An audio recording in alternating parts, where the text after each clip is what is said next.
안녕하세요, 홍성주입니다. 한때 안방극장을 달궜던 재벌가 막내 아들이라는 드라마가 있었습니다.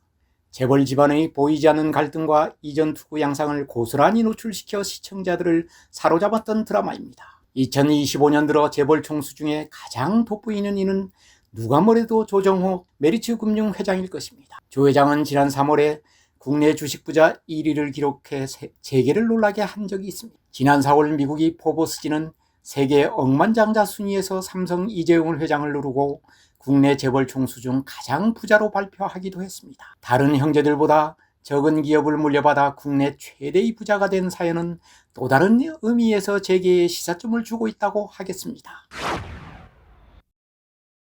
조정호 메리츠금융그룹 회장은 조중훈 한진그룹 창업회장이 막내 아들로 1958년 태어났습니다. 부친은 대한항공, 한진해운, 한진중공업을 이끌며 수송보국을 일궈낸 국내 수송업계의 전설 같은 인물입니다. 조중훈 회장은 원란전 때 미군이 군수물자를 수송해 거금을 벌어들여 대한항공을 인수한 것을 시발로 한진해운을 만들어 해상, 한진고속을 중심으로 한 육상, 한진중공업 등을 통한 선박까지 아우르는 거대 기업 집단을 형성했습니다. 조 창업회장은 아들 사형제에게 생전의 기업을 분날 격렬토록 했습니다. 장남인 조양호 회장에겐 대한항공을, 둘째인 조남호 회장은 한진중공업, 셋째인 조수호 회장에겐 한진해운, 넷째인 조정호 회장에겐 동양화재와 한진투자증권 등 금융업을 경영토록 했었던 것입니다. 조중훈 창업주가 타계한 2002년 사형제는 경영을 맡고 있던 회사들을 분가해 독립경영을 시작합니다. 이때만 해도 조정호 회장이 분가한 금융업은 다른 형제에 비해 가장 자산 규모가 적었습니다. 한진그룹에서 금융업은 어쩌면 서자 취급을 받았는지 모릅니다.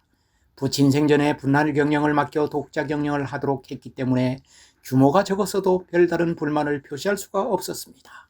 나중에 큰형인 조양호 대한항공 회장에게 다른 형들과 함께 소송을 제기하며 갈등을 표시했지만 어쩔 수 없었습니다.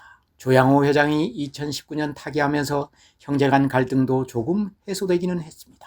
가업을 분가받은 사형제는 각기 맡겨진 기업을 이끌며 독자 경영에 나섰지만 형제 간 부침이 심하게 나타났습니다. 대한항공을 물려받은 조양호 회장은 경영에는 성공했지만 문재인 정권 때 엄청난 시련을 겪다 결국 지병으로 세상을 떠나고 말았습니다. 조선업을 물려받은 조남호 회장은 온갖 구설수와 조선업 불황으로 한진중공업 경영권이 넘어갔고, 셋째인 조수호 한진해운 회장은 지병으로 별세하는 아픔이 있었습니다. 조수호 회장이 부인인 최은영 회장이 그룹 회장으로 취임해 경영에 나섰지만 외환위기로 인한 해운업 불황으로 파산하고 말았습니다. 당시 한진해운이 위상은 세계 7위에 이를 정도로 엄청난 규모였지만 정부에서 파산을 결정함으로써 역사 속으로 사라집니다. 몇 년 뒤 해운업이 되살아나면서 재계에선 한진해운이 없어진 것을 한탄했지만 엎질러진 물이나 다름없었습니다. 한진가의 4형제 중 2형제 회사가 역사의 뒤안길로 사라진 가운데 조정호 회장은 나름 선전하며 금융가에 두각을 나타내기 시작했습니다. 조정호 회장은 2005년 동양화재와 한진투자증권을 한진그룹에서 계열 분리했고 2007년 화재증권 종금을 포함한 메리츠금융그룹을 출범시킵니다. 고등학교 때부터 미국에서 공부한 조 회장은 모든 계열사 시너지를 모은 원메리츠 출범과 동시에 주주 모두에게 같은 기대 가치를 내걸었습니다. 여느 오너기업과 비슷한 패밀리 비즈니스 형태이지만 메리츠는 사실 조정호 회장이 맡고 나서 완전히 다른 회사가 됐습니다. 창업주가 별세한 뒤 잃었던 형제 간 재산 분할이 일단락되자 조 회장은 한진그룹에서 가장 먼저 홀로서기에 나섰습니다. 한진중공과 동양화재를 메리츠중공과 메리츠화재로 바꾸며 변신을 시도합니다. 한진그룹과는 완전히 다른 회사라는 이미지를 심기 위해 과감하게 사명을 변경한 것입니다. 메리츠라는 이름은 한국이 메릴린치가 되겠다는 조 회장의 의지가 담겨 있다고 알려져 있습니다. 일부에서는 메리트, 즉 장점이 많은 회사라는 뜻이라고도 설명하기도 합니다. 조 회장은 메리츠화재, 메리츠증권, 한불종금 등 3개 금융회사를 토대로 오늘날의 메리츠금융그룹을 만들었습니다. 현재 메리츠금융그룹은 주식시가 총액은 20조 원을 넘어섰습니다. 이는 하나금융지주와 삼성생명을 제치고 KB금융, 신한지주와 함께 금융주 시총 3위에 이릅니다. 엄청난 성장이 아닐 수 없습니다. 조 회장이 주식 가치만 보면 10조 원을 넘어 한때 삼성 이재용 회장을 제친 적이 있습니다. 올 3월에 일어난 일입니다. 이때 도하 언론은 삼성 이재용 회장을 뛰어넘은 조정호 회장에 대한 평가로 도배를 합니다. 그도 그럴 것이 한진그룹 창업 막내 아들이 부친이 이룬 수송기업이 아닌 금융그룹에서 다른 형들을 제치고 국내 최대 주식 부자로 올라섰으니 궁금해하지 않을 수 없는 일입니다. 그렇다면 조정호 회장이 단시일 내에 국내 최대 금융그룹으로 키워낸 비결은 무엇일까 궁금하지 않을 수 없습니다. 첫째는 자녀 승계를 하지 않겠다는 오너이꼬로 승계 원칙을 깬 점입니다. 2019년 조 회장은 자식에게 경영 승계를 포기하겠다고 폭탄 선언을 했습니다. 소유와 경영을 분리하고 전문 경영인에게 경영을 맡기겠다는 대국민 약속을 한 것입니다. 조 회장에겐 1남 2녀의 자녀가 있습니다. 부인은 LG그룹 2대 회장인 구자경 회장의 동생인 구자 회장의 딸입니다. 조 회장의 장모는 삼성그룹 이병철 회장의 딸이기도 합니다. 삼성가와 LG가 한진가가 혼맥으로 엮인 셈이. 그런데 본인이 자녀들에게는 가업을 승계하지 않겠다고 선언한 것입니다. 이때부터 주식시장의 반응은 달라지기 시작했습니다. 사실 승계를 염두에 둬야 하는 기업주 입장에선 주식이 오르는 것을 달가워하지 않습니다. 상속 증여세가 엄청나기 때문입니다. 주식이 오르기를 바라는 소액주주와는 상반된 시각이 있어 주식 투자자들은 늘 불만이었던 사안입니다. 조 회장은 이를 간파하고 자녀 승계 원칙을 깨뜨려 주식을 부양한 것입니다. 큰형인 조양호 회장이 이끄는 대한항공과는 완전히 다른 양상이었습니다.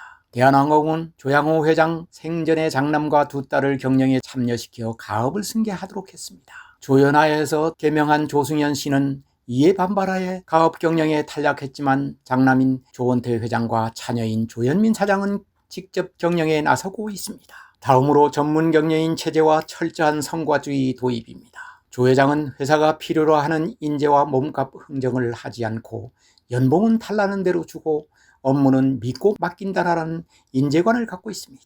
실제로 메리츠금융그룹은 2009년 골드만삭스 출신 최임은 현 메리츠증권 부회장을, 2011년 김용범 현 메리츠화재 부회장을 각각 영입해 10년 넘게 전권을 주어 증권과 보험을 이끌도록 했습니다. 영입 인재가 10년 넘게 그룹을 대표하는 전문 경영인으로 있는 경우는 다른 그룹에선 쉽게 찾아보지 못한 케이스입니다. 셋째 이유로 철저한 보상으로 인재를 묶어두는 방식을 업계에서는 꼽고 있습니다. 조 회장은 성과 없는 보상은 회사를 해친다.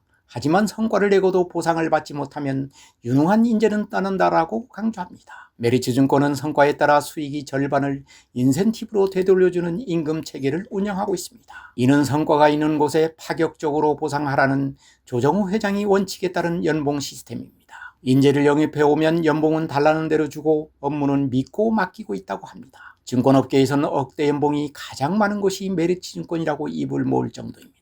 몇몇 일반 직원은 10억 원을 능가하는 연봉을 받아 화제가 된 적도 있습니다. 이 같은 메리츠 성과 연봉 시스템은 다른 금융그룹에선 시기와 질투, 부러움이 대상이었습니다. 해마다 메리츠 화재나 증권이 얼마의 보너스를 받았는지가 업계의 관심사가 될 정도입니다. 이러한 경영 실적이 보험회사와 증권회사로 시작한 메리츠금융그룹이 한국 자본시장의 이정표를 만들어가는 중이라고 봐도 무관하겠다고 하겠습니다. 그렇다고 메리츠금융그룹이 장밋빛 청사진만 있는 것은 아닙니다. PF 즉 부동산 프로젝트 파이낸싱 사업을 중심으로 뛰어난 성과를 내면서 메리츠증권이 성장해왔지만 최근 금융당국이 PF 사업 규제를 강화하면서 이 부분에 대한 돌파가 과제로 떠올랐습니다. 성과 위주의 시스템으로 영업사원들이 불건전한 영업 의혹 등으로 금융당국이 수사를 받고 있는 점도 문제가 아닐 수 없습니다. 내부 임직원이 내부 정보를 투자에 활용해 말썽을 일으킨 점도 풀어야 할 숙제로 떠오르는 셈입니다.